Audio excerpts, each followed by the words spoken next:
Welcome to the Real News Network. I'm Paul Jay in Baltimore. We're continuing our discussion with three activists from Baltimore. Joining us again, Kate Khatib. She's a co-editor of the book We Are Many, which just came out. She's also a founding member of Red Emma's Collective. Mike McGuire, he's also co-editor of the book We Are Many, and he's been working with the Occupy movement since September 17th when it started. He also works with the Real News Network now, helping build our new headquarters. And Lester Spence, he's a contributor to the book We Are Many. He's associate professor of political science at Johns Hopkins University. He's the author of the book Stare in the Darkness, The Limits of Hip Hop and Black Politics. So Lester, I'll start with you again. So in 1968, there were thousands of people joined the protest that hit cities across America. And Baltimore, I said it the last time, the first Occupy Baltimore was actually the Army or the National Guard, and there were soldiers with guns and tanks on the street, and Baltimore was really an occupied city. But that level of mass protest, that movement that required troops to come, fast forward to now, where you're telling me that if a few hundred people show up for a protest or an event, that's pretty good. Most recently, there was a big one around the Trayvon Martin killing, but that was sort of an exception. So how do you get from a mass movement at such heights in Baltimore to one that's, you could say, is pretty much in an ebb right now? I think there are a few different things to consider. One is growing black political power. I don't think there's been a major civil disturbance in a city run by a black mayor. I don't think I know there definitely wasn't one in Detroit. The last one we had was '67. I know there hasn't been one in Baltimore since the three black mayors were elected. I don't think there was one even in New York or Chicago when Harold Washington was in Chicago or Dinkins was in New York. So I think that's part of it. The other part of it is that the population that's most likely to engage in serious activist work is young, and a sizable portion of that population in the black community is now tied up in the prison industrial complex. And then a third related dynamic, and there's other stuff, but I'll open it up for Mike and Kate. The third related dynamic is unemployment. Unemployment rises, right? So to the extent that we're talking about these 60s movements that had a sizable labor component, when people aren't working, there's a certain type of politics that they're not connected to anymore, because the labor movement was at least one of the funnels through which black politics takes on a certain tenor. So when those three things happen, the election of black mayors, the increasing election of black political leadership, the movement, the shunning off of a sizable percentage of black populations into the prison industrial complex, and then growing unemployment, it makes it very hard for a certain type of political activism to take place in places like Baltimore. What's your take on the same question? Well, I think Lester has given a pretty good outline of it. I definitely think that the fact that Baltimore has a black political class has a lot to do with the fact that we don't necessarily see mass activism coming from the black community in Baltimore in the same way that maybe we did in the 60s, either in Baltimore or elsewhere around the country. In general, I think the question of why we don't have a climate of, or maybe a culture of protest in Baltimore right now, I think is a bigger question. It's not something that's entirely tied to race. It's definitely a racial question, but I think there are other aspects to it. I think some of it has to do with our proximity to Washington and the fact that there is always a lot of push for folks in Baltimore to actually go to DC to protest. There is, I think, a sense that protesting in Baltimore isn't necessarily going to accomplish anything. I think a lot of the mass mobilizations that you've seen in the United States in recent years, at least in the past couple of decades, have really very much been around conventions, around gatherings, and Baltimore really hasn't seen a major convention, either a political convention or a meeting of the WTO or the World Bank or the IMF, which is where a lot of the mass protest has kind of come from. Well, Mike, what do you make of Lester's point from the previous segment of the interview? That the thing that would galvanize people here more is certainly the issue that's affecting people more. It's the criminal justice system, and the kind of issues that I guess I don't know if it'd be this. Would you say that's the same for Hispanics as well and other people? Or is it really something specifically in terms of Black Baltimore? So it's not. So it's the same. It's a similar apparatus, but with Latinos, I'd say it's the immigration apparatus, which is related to criminal justice, but it's not the same thing. And it's a little sidetrack from where we're going, but is that not less an issue in Baltimore? I saw that the mayor was saying that the city officials are not allowed to ask people for citizenship, and they're actually trying to get people to move here. I think it's less a problem in Baltimore. That doesn't mean it isn't a problem. It just means it's less of a problem.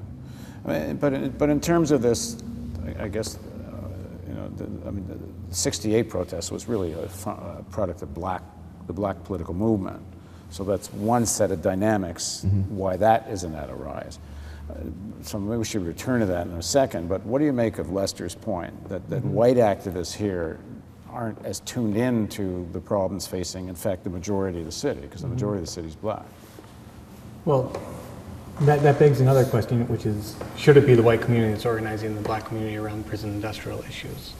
So should we be the ones going out? Should I, for example, be the ones going out? And I think the answer is yes, if that's what I'm inspired to do. If that's what's driving me. But I think in general, there's not a huge culture of organizing in the United States. We've kind of lost those traditions. So we're talking about not just the difference that you're talking about is in numbers. It's whether or not it's a mass movement. And what's happened in the United States between the 60s and now. It seems like it should be easier. We're much more in touch with each other through all of our digital devices. But at the same time, we're much less in touch with each other because we're in touch with each other through these digital devices. But it's interesting, in the recent period, the biggest protest that you're telling me took place in Baltimore was about youth and the criminal justice system. And the killing of Trayvon Martin is that. And it's so resonated with people here because they say this is what's happening to us every day in Baltimore. Yeah, but then what happened with that? Where did the organizing go with that? And here in the first segment, we were talking a lot about elections, or electoral strategies. We don't form strategies well as social movements in the United States right now. We don't have venues in which we're actually coming together and talking through how we organize, what strategies we use, what makes sense, what we need to pursue, even just rational discussions. We had this debate within or about the Occupy movement a couple nights ago that Verso hosted between Chris Hedges and a guy representing CrimethInc. And I came away from that thinking, yeah, the situation is actually worse than we thought. If this is a level of discussion at which we can discuss strategies within a movement, then we're not going to move very far, very fast. So I think that's actually something that's very generalizable. That we're immature in terms of how we organize in this country. And even in how we articulate, right? So there's a difference between a mass action and a mass movement, right? So what happened in '68 was a mass action, and it was spurred by the assassination of Martin Luther King. Dozens of cities in the United States and cities across the country, across the world, exploded. The same thing happened with Rodney King, right? Dozens of cities in the United States and a number of cities across the world. Those were mass actions. But there's a difference between a mass action and a mass movement, right? And the things, so mass actions are spurred on by crises. We can't predict when those crises happen. We can't predict which crises is going to lead to this stuff. They just kind of explode. But a mass movement or movement building is a totally different process. So when you conflate them, when you associate mass actions with mass movements, right, then you end up misspecifying what needs to happen in order to make political change. right? And then you end up, your time horizon ends up being short. We talked about that in the first segment, where you're thinking about overthrowing the state like within 4 years, right? Not understanding that this takes 30, 40, right? You end up misunderstanding the populations you need to be engaged in, how you need to engage them, the whole thing. But you know, it's also important to remember that in the 60s you do have a mass movement, right? You have the civil rights movement, but the civil rights movement didn't just spring up overnight in 68, right? I mean, it took many, many years to actually build a strong civil rights movement in the United States.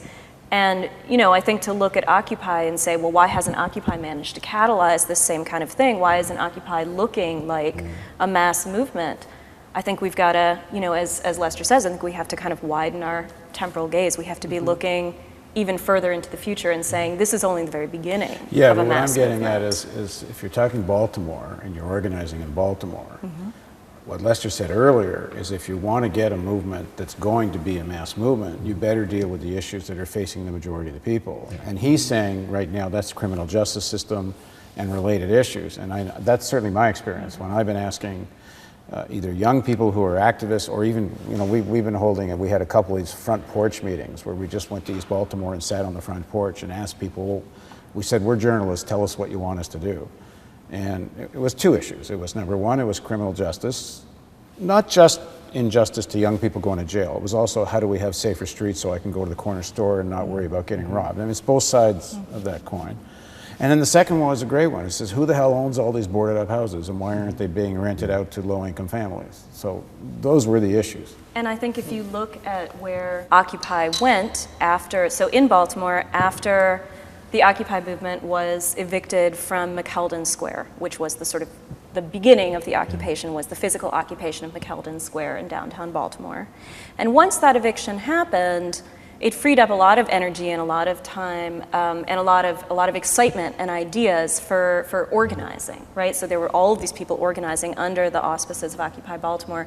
And where did it go? Well, it went specifically into addressing the situation with the youth jail, and it went specifically into what has now become known as the Occupy Our Homes movement, which is essentially foreclosure defense. So I think exactly the issues that you're bringing up here really are the issues that Occupy Baltimore tried to address and did address in very, very real ways. And is trying, yeah. Yeah, is still trying. Yeah.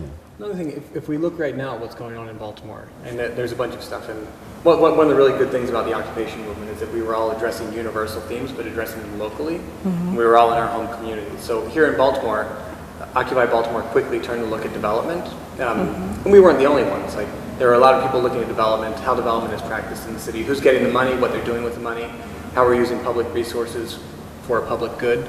And right now, some very interesting organizing and one of the more mass organizing efforts going on in Baltimore is in the black community. It's on the east side, and it's around jobs, and it's around development, and it's around how we use public subsidies for development without any benefit for the local populations in terms of economic development, in terms of skill development, stuff like that.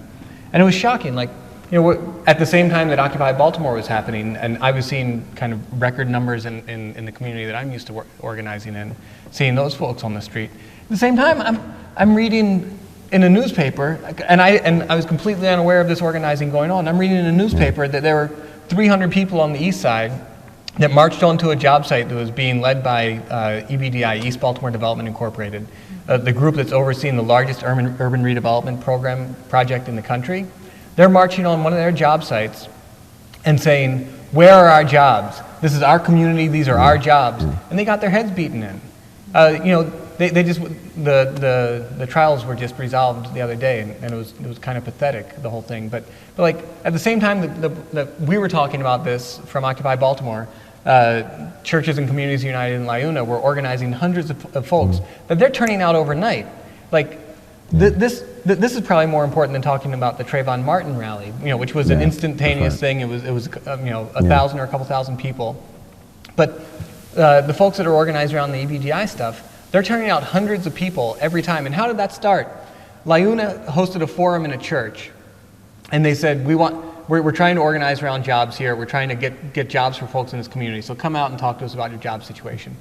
They ended up having folks lined up around the block. They had 1,000 people turn out for that meeting. They were expecting to accommodate a couple hundred. Wow.